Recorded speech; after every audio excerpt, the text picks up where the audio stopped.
Hey, thanks for joining us again. I hope you are doing well. I hope you're keeping your sanity. This is Thursday morning, April 16th. It's so good to have you back with us as we continue on in our journey through the Gospel of John. It's been an amazing journey so far, so let's get back into it. We're in John chapter 19.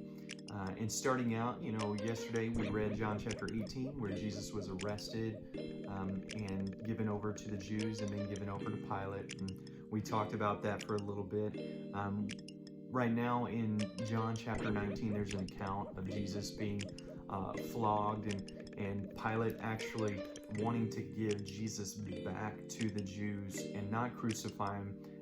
It actually says here in verse 8, when Pilate heard this statement which the Jews said to him, he made himself the Son of God, Pilate was more afraid than ever. That's verse 8. And I thought that was quite interesting. His wife had told him, because she had a dream, not to judge this man, not to kill this man for many reasons. And so when it says here that he was afraid, and then we see further on in this passage of scripture that he tries everything he can not to crucify Jesus, it seems like he's got some understanding of who Jesus is, and he actually goes to Jesus and asks him who exactly he is.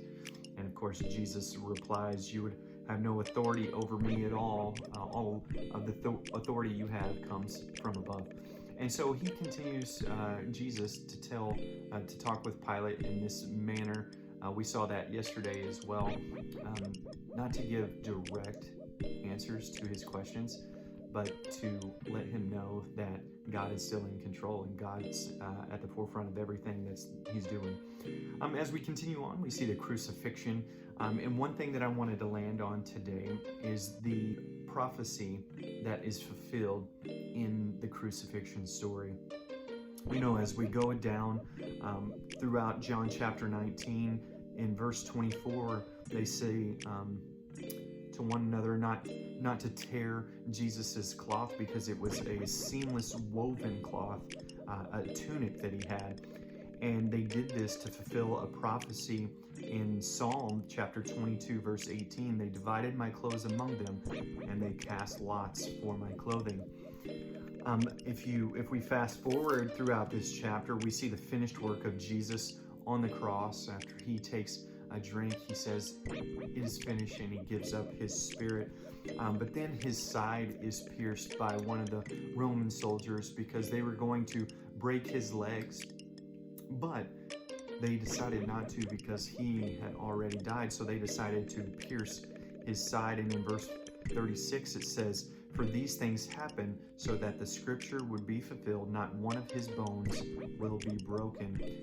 We see the fulfilling of scripture from Exodus in chapter 12, and then from Numbers, and then also back in Psalm chapter 34, that none of his bones will be broken to accomplish this.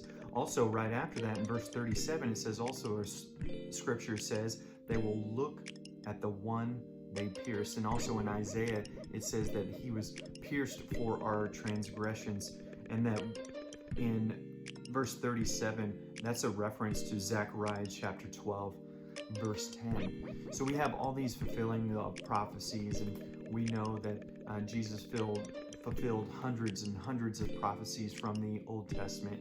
And with that many fulfillments of Scripture, it's befuddling how the Jews didn't see this. But it's always in hindsight sometimes when we see it. But we will have clarity now. As we read back in Scripture, His Word is living and active, and we can get in it and we can see who exactly Jesus is. He is the truth. He is to be glorified. He is the Messiah, and He loves us dearly, so much so that He gave His life for us. Well, that's all for today. I love you. I hope you have a great rest of your day, and remember to love God and love people. We'll see you tomorrow.